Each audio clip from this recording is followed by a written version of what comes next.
Salut tout le monde et bienvenue sur la chaîne. Aujourd'hui on récapitule Konyaku Akisarota. Installez-vous confortablement, c'est parti. Charlotte fuit à travers une forêt dense, pourchassée par un groupe de soldats qui la traquent comme si elle avait commis le pire des crimes. Les soldats envisagent de s'enfoncer davantage dans les bois, jusqu'à ce que l'un d'eux mentionne qu'un seigneur démon particulièrement hostile aux humains habite ces terres. Peu désireux de finir en bouillie, ils battent en retraite. Charlotte souffle enfin, mais quelques instants plus tard, elle dégringole maladroitement dans un fossé. Le lendemain matin, un certain Alan parcourt le journal et tombe sur un article évoquant une noble femme accusée de crimes graves. Il remarque alors un changement inhabituel dans le vent et s'enfonce dans la forêt, où il découvre Charlotte inconsciente. Il la soulève sans effort et constate qu'elle est d'une maigreur inquiétante. Soudain, il perçoit une présence hostile et se téléporte derrière un soldat qui s'apprêtait à utiliser Charlotte à ses propres fins. Alan affronte ce garde royal, remarque qu'il travaille directement pour la famille royale, et se retrouve rapidement encerclé par ses hommes. Le garde exige qu'on lui remette Charlotte en échange de richesses. Alan refuse et neutralise les soldats en quelques secondes par un sort silencieux. Le garde comprend alors qu'il se trouve face au légendaire seigneur démon de la forêt. Après leur avoir administré une sévère correction, Alan efface leurs souvenirs grâce à sa magie, leur faisant croire que Charlotte a péri sous les griffes d'un monstre. Il ramène ensuite Charlotte dans son manoir, la pose délicatement et prépare du thé. Lorsqu'elle reprend connaissance, Alan l'interpelle directement par son nom et lui révèle qu'il sait qu'elle était la fiancée du second prince. Coincée, Charlotte finit par lui raconter toute son histoire. Elle explique comment son fiancé, le prince, l'a humiliée publiquement devant toute la cour en l'accusant de trahison et en la traitant d'enfant illégitime. Personne ne l'a cru. Avant d'être exécutée, elle a pris la fuite. Alan lui dit qu'il croit en son récit, ce qui bouleverse Charlotte, car il est le premier à le faire. Quand Charlotte exprime son souhait de ne pas s'imposer davantage, Alan lui propose de rester comme servante en échange de ménage. Charlotte hésite, alors Alan lui confie qu'il comprend sa situation car lui aussi a été trahi. Des années plus tôt, des aventuriers l'avaient invité dans leur groupe uniquement pour briser le sceau d'un temple, puis l'avaient abandonné à son sort. Touchée, Charlotte accepte finalement de devenir sa servante. Quelques jours plus tard, Alan découvre la maison impeccablement propre et apprend que Charlotte faisait elle-même le ménage dans sa famille ducale, révélant qu'elle n'est noble que de nom. Pour compenser ces années difficiles, Alan décide de lui faire découvrir les plaisirs simples de la vie. Il revient avec des sacs remplis de douceur et propose à Charlotte de commencer par manger des gâteaux au dîner. Elle résiste d'abord, conditionnée à obéir strictement, puis craque et fond en larmes de bonheur à la première bouchée. Alan lui promet alors de lui offrir tout ce que le monde a de beau. Le lendemain, Alan élabore une liste de nouvelles expériences à lui faire découvrir, avant de renoncer et de jeter le carnet. Il croise Charlotte qui balaie l'entrée avec entrain. En l'observant sourire malgré toutes les épreuves traversées, il réalise à quel point sa famille ducale et son ex-fiancé l'ont traité injustement. Il médite sur le fait qu'elle ne parle jamais en mal d'eux, ce qu'il trouve remarquable. Peu après, une jeune fille habillée en chat arrive et se présente comme Misha, employée d'une société de livraison.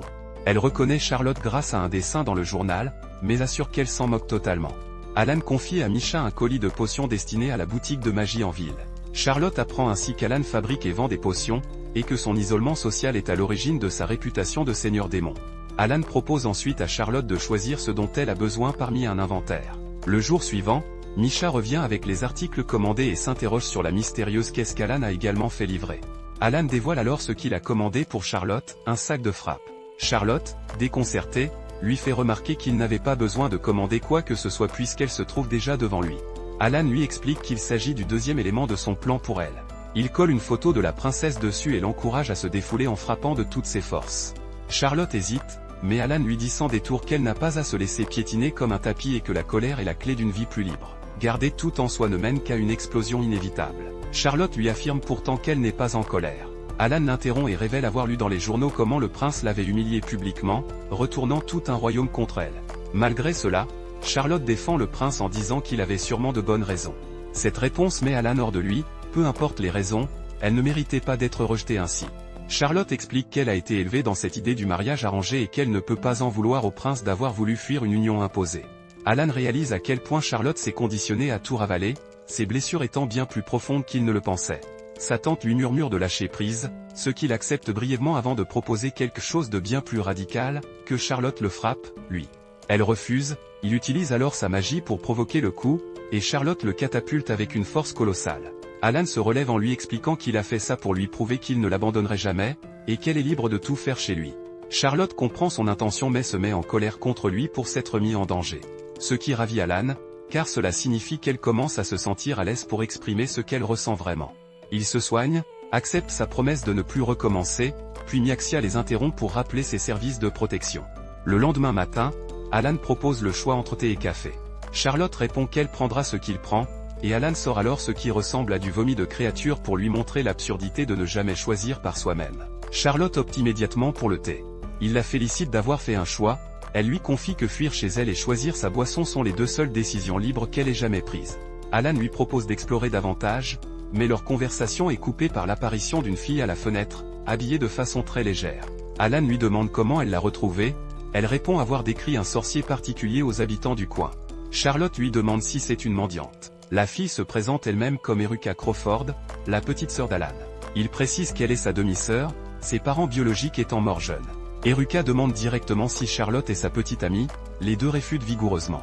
Alan révèle à Eruka toute la vérité sur la situation de Charlotte. Eruka conseille de lui faire découvrir les plaisirs de la vie, Alan prétend être le seul capable de le faire, ce qui déclenche une rivalité fraternelle immédiate. Ils décident de sortir en ville, Alan change discrètement la couleur de cheveux de Charlotte pour la camoufler.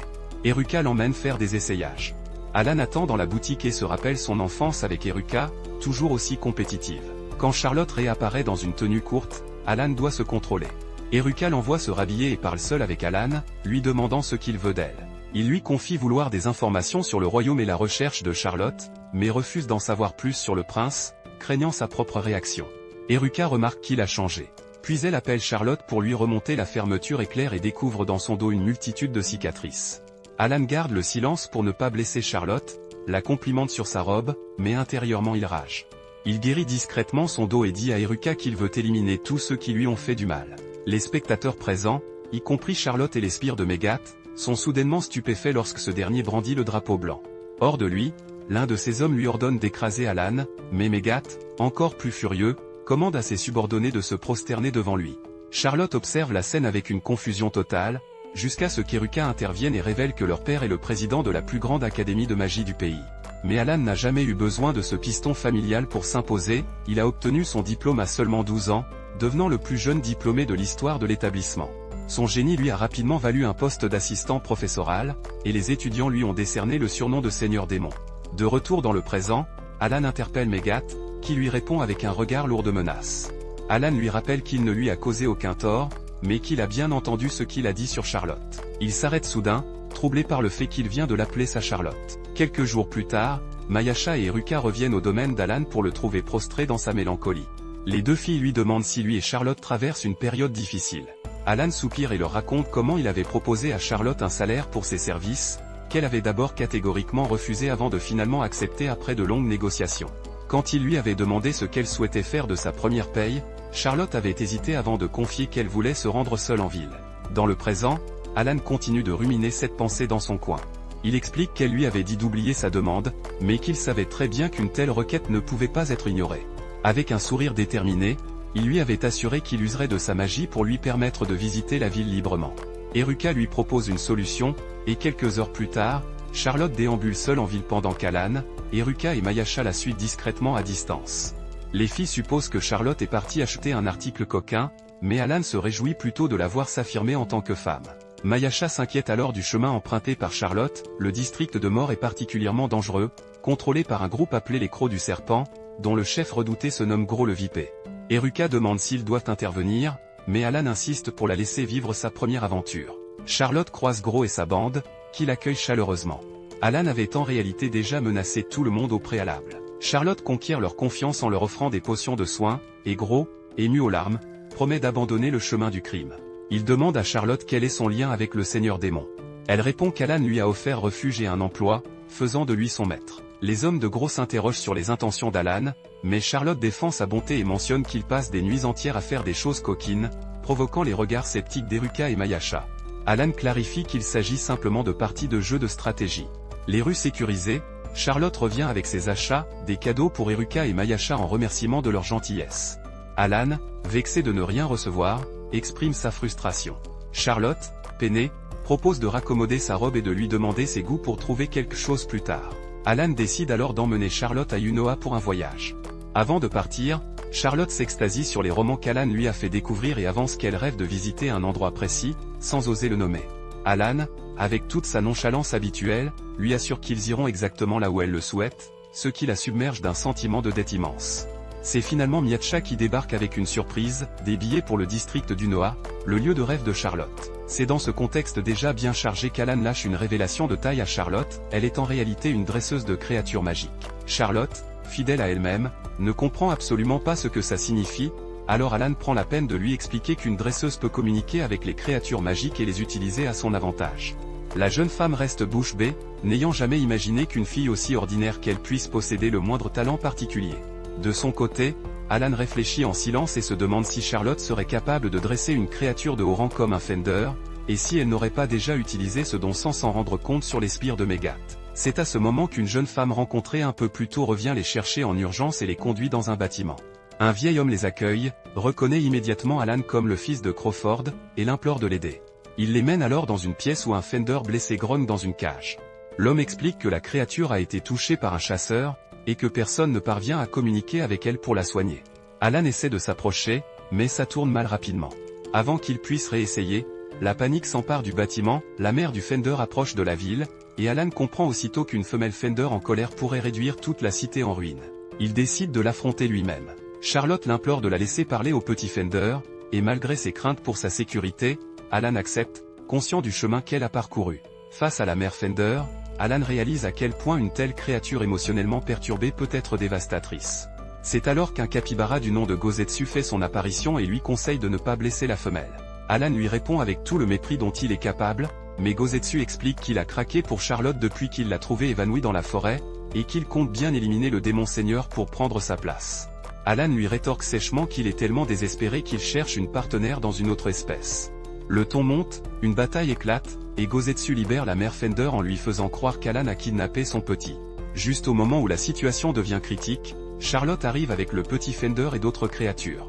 Elle a réussi à communiquer avec le petit et à dissiper le malentendu. Gozetsu tente alors d'intimider Charlotte pour qu'elle quitte Alan, mais elle le défend fermement, ce qui met Gozetsu dans une rage folle. Il attaque Alan violemment, mais perd sans appel. Cette défaite lui permet néanmoins de constater à quel point Alan tient réellement à Charlotte, et il s'en trouve soulagé. Alan et Charlotte retournent au domaine, les Fender font leurs adieux, et Mayasha et Eruka réapparaissent en livrant les chasseurs coupables à la vindicte des Fender. Charlotte annonce alors que le petit Fender souhaite rester avec elle. Alan interroge la mère, et comme la communication est difficile, il tranche en précisant que leur manoir n'est pas loin et que la mère pourra rendre visite à son petit facilement. Il dit à Charlotte qu'elle peut garder la créature, car avoir plus de famille est toujours une bonne chose. Charlotte, émue, lui demande s'il la considère comme de la famille. Alan répond que la réponse est évidente, ce qui fait rougir Charlotte jusqu'aux oreilles. Sur le chemin du retour, Gozetsu annonce fièrement qu'il les accompagne désormais pour protéger Charlotte du démon seigneur. Alors qu'Alan et Charlotte jouent encore le jeu des mises en scène imposées par Grimm, l'elfe capricieuse décide de changer de registre. Et le concept des jeunes mariés, elle veut maintenant une scène de lycéens amoureux. Cette fois, Charlotte se fait capturer par des voyous incarnés par Gozetsu et Miu, et Alan, en la voyant attachée, perd complètement son sang-froid. Il frappe les deux comparses avec une telle force qu'ils s'effondrent sur le coup. Puis, en rejoignant Charlotte pour suivre le script, Alan prend conscience que son cœur bat différemment quand il est près d'elle. Une fois la scène terminée, ses sentiments lui paraissent évidents, mais il choisit de les garder pour lui, persuadé que Charlotte se sentirait obligée de répondre à ses émotions si jamais il les exprimait. La scène suivante place Charlotte dans la peau d'une princesse maltraitée, et elle ne peut s'empêcher de penser que cela ressemble étrangement à sa propre vie d'avant.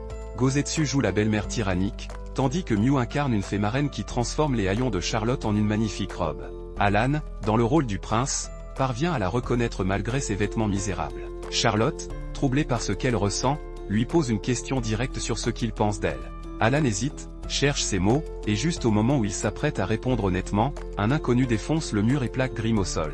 Il se présente comme l'éditeur de l'elfe, s'excuse du dérangement, et repart avec elle, sabotant sans le savoir ce qui aurait pu être la confession de l'année. Quelque temps plus tard, toute la troupe navigue en direction de l'île de l'Académie magique d'Athéna. Eruka informe Charlotte que Natalia a été repérée là-bas. Alan, qui ignore l'existence de cette école depuis 3 ans, découvre également que son départ abrupt avait déclenché une violente dispute avec son père. En se baladant dans les rues de l'île, Charlotte confie sa tristesse de n'avoir jamais eu une vraie famille, et son inquiétude pour l'avenir de Natalia, recherchée dans un royaume voisin. Alan la rassure et promet de l'aider à la retrouver. C'est alors qu'un mage aux cheveux blancs intervient dans une bagarre de haine. Voilà pour cet épisode. Si ce récap vous a plu, likez et abonnez-vous pour la suite. À très bientôt.